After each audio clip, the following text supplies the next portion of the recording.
दुर्दैवी निधनानंतर बारामती विधानसभा मतदारसंघामध्ये पोटनिवडणूक होते आहे। या पोटनिवडणुकीमध्ये राज्याचे उपमुख्यमंत्री सुनेत्राताई पवार या निवडणूक लढवत आहेत। गेली अनेक वर्ष अशा दुर्दैवी घटनांच्या पार्श्वभूमीवर एक सर्वसहमतीने उमेदवार देऊन तो निवडून आणण्याचा महाराष्ट्रामध्ये प्रघात आहे। त्याच पद्धतीला पुढे घेऊन जाऊन सुनेत्रा वहिनींना सर्व पक्षांनी आपण बघितलेलंच आहे की प्रमुख पक्षांनी त्यांचे उमेदवार किंवा त्यांचे उमेदवारी अर्ज मागे घेतलेले आहेत आणि या सगळ्या पार्श्वभूमीवर एक भावनिक आधार म्हणून सुनेत्रा वहिनींच्या पाठीमागे सगळ्यांनी खंबीरपणे उभे राहण्याची गरज आहे आणि हाच दृष्टिकोन घेऊन आज शिवसंग्राम संघटनेचा जाहीर पाठिंबा आम्ही बारामती विधानसभा मतदारसंघामध्ये देतो आहोत।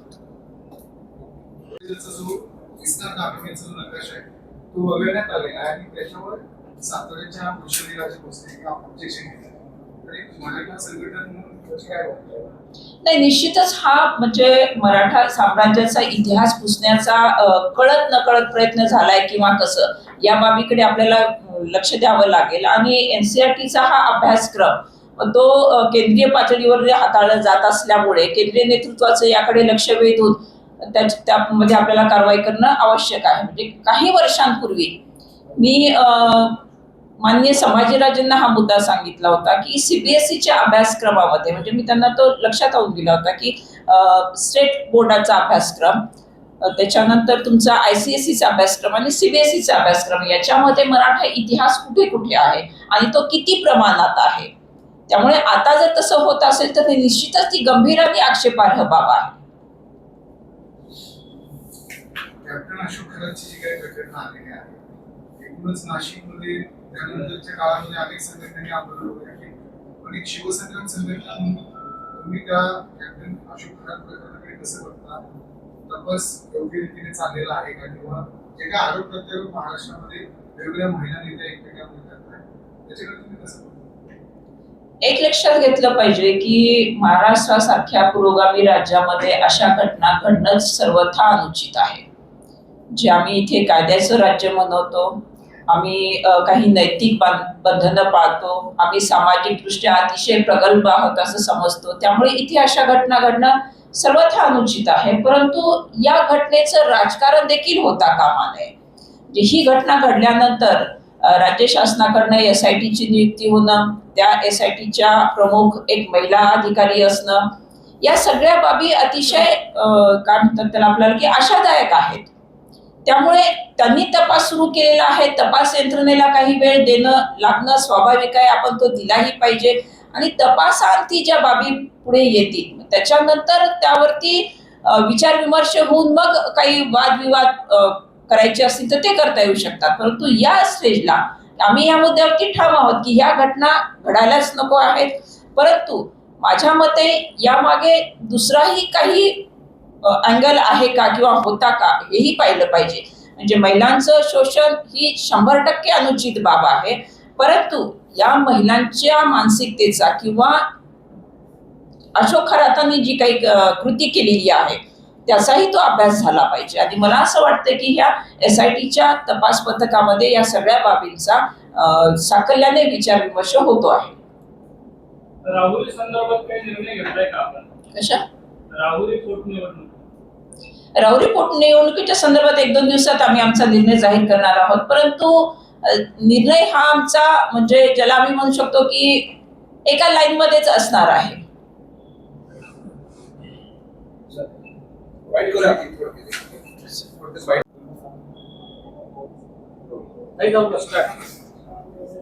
नमस्कार, आपणा सर्वांना माहितीच आहे बारामती विधानसभा पोटनिवडणूक जाहीर झालेली आहे आणि या विधानसभा मतदारसंघातून राज्याचे उपमुख्यमंत्री सुनेत्राताई पवार या निवडणूक लढवत आहेत।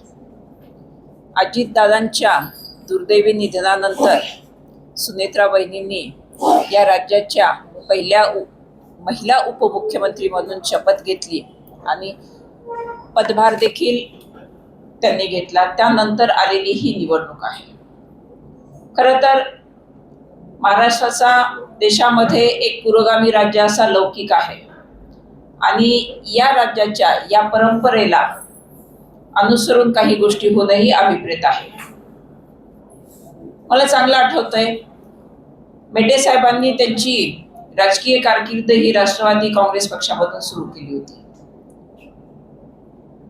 काही वर्षांपूर्वी राज्याचे तत्कालीन मुख्यमंत्री, नंतर ते केंद्रामध्ये मंत्री झाले, माननीय विलासराव देशमुख साहेब, गोपीनाथराव मुंडे साहेब, आर आबा, अजितदादा आणि मेटे साहेब, या सगळ्यांच्या प्रसंग परत्वे राजकीय भूमिका वेगवेगळ्या राहिल्या, परंतु राजकारणाच्या पलीकडे जाऊन यांनी आपसामध्ये एक बंध जोपासला होता.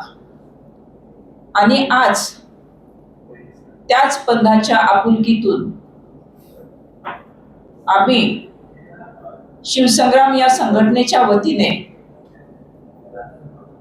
बारामती विधानसभा मतदारसंघातून निवडणूक लढवत असणाऱ्या आदरणीय सुनेत्रा वहिनींना आमचा पाठिंबा जाहीर करतोय. खरं तर ही प्रत्येक महाराष्ट्रातील नागरिकाची मी म्हणेन की जबाबदारी आहे, नव्हे ते आमचं आद्य कर्तव्य पण आहे की एका विपरीत परिस्थितीमध्ये जेव्हा सुनेत्रा वहिनींकडे हे नेतृत्व चालून आलंय, तेव्हा राजकारणाच्या पलीकडे जाऊन एक भावनिक बंध जोपासून महाराष्ट्राची ही जी पुरोगामी परंपरा आहे ती दृग्गोचर करण्याची आपल्याला सगळ्यांना एक संधी आहे. आज खरं तर अनेक गोष्टींचं राजकारण होताना आपण पाहतोय, परंतु या पोटनिवडणुकीमध्ये राजकारण न करता आदरणीय सुनेत्रा वहिनींना सर्वतोपरी सर्वमुखी पाठिंबा मिळावा. त्या निवडून येतीलच, येणार आहेतच, परंतु त्या पलीकडेही जाऊन एक नवीन परंपरा आपण ती निर्माण करतो आहोत असं मानण्याचं काहीच कारण नाही. कारण महाराष्ट्रामध्ये ही परंपरा गेली अनेक वर्षे राहिलेली आहे. एखाद्या लोकनेत्याच्या निधनानंतर त्यांच्या कुटुंबियांना तिथे संधी दिली जाणं आणि त्यांच्या मागे सगळ्यांनी एक भावनिक आधार म्हणून उभे राहणं हे आपण सगळ्यांनी अनुभवलंय. आणि आज त्याच भूमिकेतून, त्याच मानसिकतेमधून शिवसंग्राम या सामाजिक संघटनेचा बारामती विधानसभा पोटनिवडणुकीसाठी आदरणीय सुनेत्रा वहिनी पवार यांना आमचा पाठिंबा आम्ही जाहीर करत आहोत. धन्यवाद. खरं तर हा मुद्दा शासनाच्या अखत्यारीतला आहे, शासनाची अधिकार कक्ष आहे, परंतु एक सांगेन की संधी मिळाली तर काम करायला निश्चितच आवडेल. ती क्षमता देखील आहे, एक चांगलं काम करून दाखवता येईल.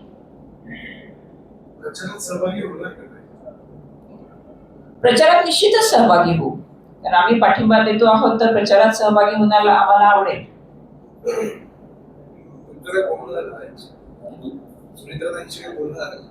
सुनेत्रा त्यांना सकाळी मी कळवलेलं आहे की हा आमचा निर्णय आज आम्ही जाहीर करणार आहोत.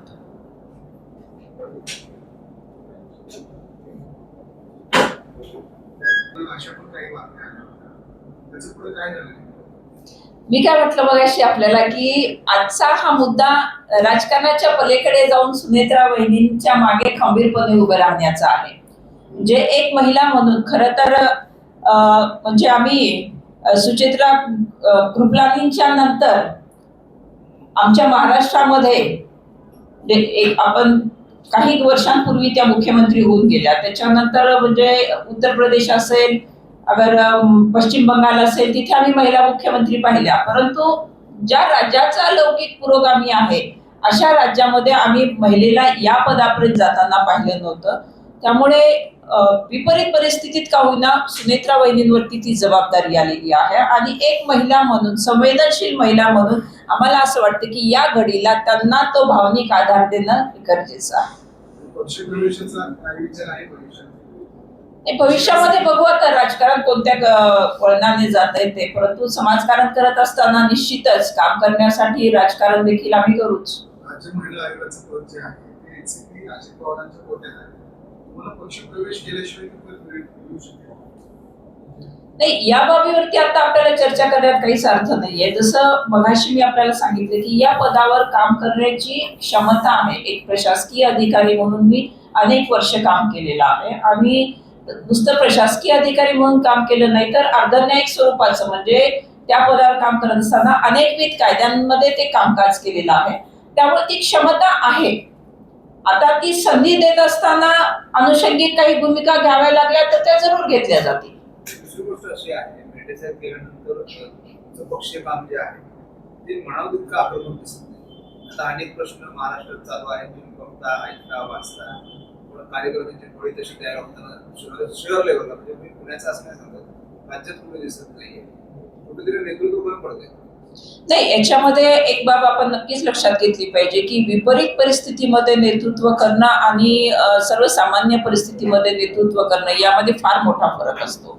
म्हणजे जेव्हा विपरीत परिस्थितीमध्ये नेतृत्व आपल्याकडे चालून येतं तेव्हा फक्त पक्ष किंवा संघटना याचाच विचार करून चालत नाही. जसं आता एक कुटुंब प्रमुख म्हणून आपल्याला काही गोष्टींचा विचार करावा लागतो किंवा ती सुरुवात असते, त्या नेतृत्वाची ती सुरुवात असते. तर सुरुवातीच्याच काळामध्ये अनेक भूमिकांना हात घालता येत नाही आपल्याला. परंतु जेव्हा जेव्हा काही या महाराष्ट्राच्या हिताच्या दृष्टीने प्रश्न उद्भवले त्याच्यामध्ये एक चळवळ जरी आम्हाला निश्चितपणे मेटे साहेबांसारखी उभी जरी करता आली नाही तर त्यावेळेस आम्ही संवेदनशीलतेने त्या मुद्द्यांवरती आवाज उठवण्याचं मात्र काम केलेलं आहे.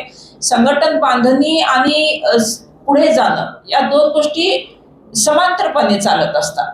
आणि मेटे साहेबांच्या निधनानंतर हे संघटन जरी आज आम्ही टिकवून ठेवण्यामध्ये यश मिळवलेलं असलं तरी मला स्वतःला असं वाटतंय की सुरुवातीच्या काळातल्या नेतृत्वापुढचं आव्हान काय असतं तर ते टिकून राहणं. आम्ही टिकून राहण्यात यश मिळवलंय. आता इथून पुढचा टप्पा आम्ही आमच्या तो वाढीचा म्हणजेच मग तो वेगवेगळे मुद्दे हाताळण्याचा असणार आहे. बारामती विधानसभेसाठी करुणा मुंडे देखील उमेदवार आहे. तर तुमचे जुने मुंडे साहेबांचे चांगले समजून तुम्ही त्यांनाही हा सल्ला द्याल पाठिंबाचा. खरं तर हा संविधानाने प्रत्येकालाच अधिकार दिलेला आहे निवडणूक लढवण्याचा आणि कदाचित तो त्यांचा तो अधिकार वापरत असतील. आणि माझं प्रत्येकाला हेच सुरुवातीपासून आवाहन असणार आहे की या परिस्थितीमध्ये सगळ्यांनी एक नैतिक भूमिका घेऊन पुढे गेलं पाहिजे.